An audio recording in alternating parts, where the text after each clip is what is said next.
Also die erste Geschichte ist jetzt um 10. Teambesprechung um 8:45 Uhr im Münchner Tierheim. 4 dieser Mappen muss Tierinspektor Stefan Jablonski heute abarbeiten. Jede Mappe ein Hinweis auf ein leidendes Tier. Es könnte um Leben und Tod gehen. Hast du jetzt einen anstrengenden Tag vor dir heute? Normal, sagen wir mal so. Er ist jetzt noch im Rahmen. Wobei man aber natürlich das nie wissen kann, was noch kommt. Ne? Reicht ein Kaffee als Vorbereitung? Ja, Kaffee und Zigaretten. Bei mir in dem Fall. Bevor es losgeht, Equipment-Check. Was immer dabei sein muss, sind die Schutzhandschuhe. Denn Tierbisse sind mit das Schlimmste, was passieren kann. Also vor was ich schon Respekt habe, das sind halt wie gesagt Katzen, weil du weißt nie, wie die austicken. Die können friedlich sein und das können die richtigen Monster werden. Das heißt, es könnte auch passieren, dass wir spontan eine Katze heute reingehen? Genau, das könnte jetzt auch passieren, dass irgendwo, habe ich neulich gehabt, in der Tiefgarage sitzt eine Katze. Dann geht's los. Stefans erster Fall. Passanten haben einen Hund im Garten gemeldet.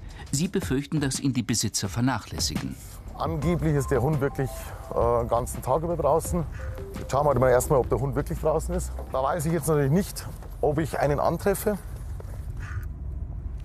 Als wir am Haus ankommen, drehen wir anfangs verdeckt mit dem Handy.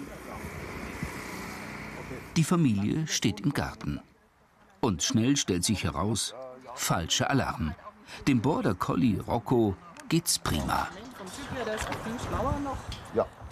Aber ich sehe jetzt auch, das Fell ist okay. Okay. Krallen, alles okay. Er ist auch beim Tierarzt, alles ganz normal mit seinen Sachen, Tierpass und so Okay, weiter. der ist wirklich super. Ja, und ich sage mal, er ist ja nicht so abgemagert oder verfilzt oder sonst irgendwas. Der schaut top aus. Also genau so stelle ich meinen Hund vor. Und der hat eigentlich wirklich ein tolles Leben hier. Weil der kann alles überblicken. Auch ins Haus kann Rocco jederzeit. Das wissen viele Passanten aber nicht. Ich werde jetzt Ich mal verstehe meine. jetzt nicht, wer das ist. Wir sind ja so lange schon hier. Es kommen ja sogar die Leute immer vorbei und fragen, können wir den füttern? Die fragen den extra, dürfen wir dem was geben? Dürfen wir den streicheln? Aber Die Hälfte von Stefans Einsätzen ist Fehlalarm. ich habe auch. Diese Familie hat aber kein Problem, überprüft zu werden. Wenn man sowas macht, wird man als erstes Mal als Feind betrachtet. Und dann, wenn man ins Reden kommt, entspannt sich es meistens schon. Aber es kommt natürlich auch darauf an, wie du da auftrittst. Also ich jetzt als Tierinspektor, ja. Wenn jetzt wie die Axt im Wald da rumpelt, dann werde ich wahrscheinlich auch nicht so herzlich begrüßt, als wie wenn ich es jetzt so gemacht habe, wie ich es jetzt mache. So entspannt wird es beim nächsten Einsatz nicht. Wieder ein Hinweis aus der Nachbarschaft. Diesmal sogar mit Videobeweis. Ein Hund wird an einer Terrasse stundenlang angebunden. Ein Verstoß gegen das Tierschutzgesetz. Schnell ist die Terrasse aus dem Video gefunden. Doch kein Hund in Sicht. Deshalb will Stefan in die Wohnung, um zu schauen, wie es dem Tier geht. Ins Haus zu kommen, ist bei so vielen Mietern leicht. Das Problem? Die Hundebesitzerin muss den Tierschutzverein nicht in die Wohnung lassen. Jetzt ist Stefans Fingerspitzengefühl gefragt. Ja, hallo Herr Blonski vom Tierschutzverein. Haben Sie einen Hund? Haben Sie einen Hund, will ich bloß wissen. Komm vom Tierschutzverein. Ja. Hallo, servus. Herr Blonski vom Tierschutzverein. Haben Sie einen Hund? Ja. Kann ich den mal sehen, den Hund? Warum? Weil mir gemeldet worden ist, dass der angeblich immer auf der Terrasse vorne angebunden ist. Nein, Anbindehaltung ist verboten in Deutschland. Wer sagt denn das? Das kann ich Ihnen sagen, das steht alles hier drin. Ich weiß schon. Ach so, ich weiß nicht mehr. Und da steht eindeutig auch drin, dass es Verstoß gegen das Tierschutzgesetz ist, wenn Sie einen Hund anbinden an der Terrasse. Ja, also, wusste ich ja, dann zahlt er ja ab. Ja, dann müssten Sie entweder den Herrn bei Ihnen in der Wohnung lassen oder mit ihm Gassi Ich muss gehen. ja wissen, für die Luft schnappen. Und dann müssten Sie Gassi gehen mit ihm. Es ist nur gemeldet worden, dass der Hund eben sehr oft und auch manchmal nachts auf der Terrasse an der Leine hängt. Lüge. Und Das stimmt nicht. kein Wasser, kein Futter, nichts ist Oh da. nein, das Wasser ist draußen. Sie können geh mal zu meiner Terrasse, da Okay, ist ja. Wasser immer. Futter tue ich ab und zu, aber der frisst nicht raus. Okay. Also wie gesagt, es ist ja so, in Deutschland ist die Rechtslage so. Ich zeig Ihnen gesagt, Ja, dass von da Wasser ist. komm ich rein. Kann ich hier rein? Keine 2 Minuten hat Stefan gebraucht, dann lässt ihn die Frau in ihre Wohnung. Wir müssen draußen bleiben. 10 Minuten später. Ich sag, hat auch alles, was er braucht. Können Sie auch das Haus Okay.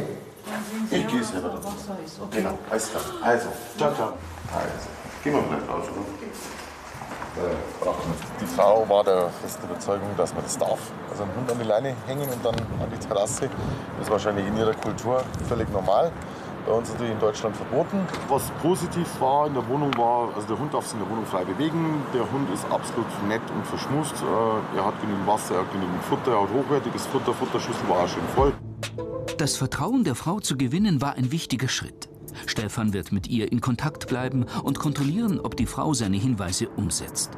So nimmt der Tierschutzverein dem Veterinäramt eine Menge Arbeit ab. Die Behörden wären mit den vielen Fällen sonst überfordert. 15 Uhr. 2 Fälle muss Stefan noch abarbeiten. Wir haben jetzt den Fall mit der älteren Dame, die angeblich gehbehindert oder krank ist, nicht mehr mit dem Hund Gassi geht. Und der Hund ist 5 Jahre alt und lebt also praktisch nur noch in der Wohnung. Und ich vermute jetzt mal, dass wir keinen Zugriff zur Wohnung kriegen. Denn Stefan war schon mal da. Im schlimmsten Fall könnten die ältere Dame und ihr Hund jetzt tot in der Wohnung liegen. Was kannst du jetzt an der Tür noch machen? Dann machen wir jetzt einen Schnupper- und Lauschangriff. Das heißt, also wir klopfen an der Tür nochmal, schauen, dass uns die an der Tür aufmacht. Ich schaue, ob es unangenehm riecht. Ich schaue, ob ich was hören kann. Ja, Hundegebell etc.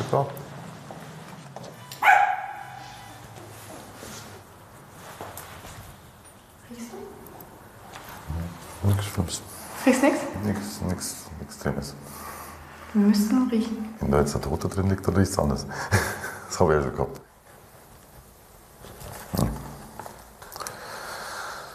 Da macht keiner auf. Die Lage scheint nicht akut. Stefan hinterlässt der Frau eine Nachricht. Sie soll sich bei ihm melden. 17 Uhr, sein letzter Einsatz. Im Park sucht er eine verletzte Gans. Gar nicht so leicht, denn die Gans hat keine Adresse. Die haben auch keine Flügelverletzung, also da ist alles fit mit denen. Passt. Watscheln tun sie auch gut. Nee. Da ist auch nichts. Gut, schauen wir trotzdem noch ein bisschen weiter. Wir suchen eine verletzte Gans. Haben Sie was gesehen? Nein, ich komme jetzt gerade drüben von. Okay, aber Sie haben nichts beobachtet in der... Okay. Nein. Nee, gut, weil es soll angeblich eine verletzte Gans hier sein, die von einem Hund parkt worden ist, vermuten wir. Und mein Job ist jetzt, dass ich die Gans finde, aber ich finde sie nicht. Aber jetzt waren Sie meine letzte Hoffnung. Okay, also danke. Ciao.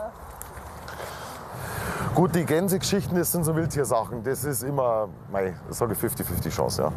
Also ich würde jetzt mal sagen, dass mein Resümee ist, dass wir eigentlich heute 70% der Fälle gut gelöst haben. Und den Rest, klar, morgen ist noch ein Tag.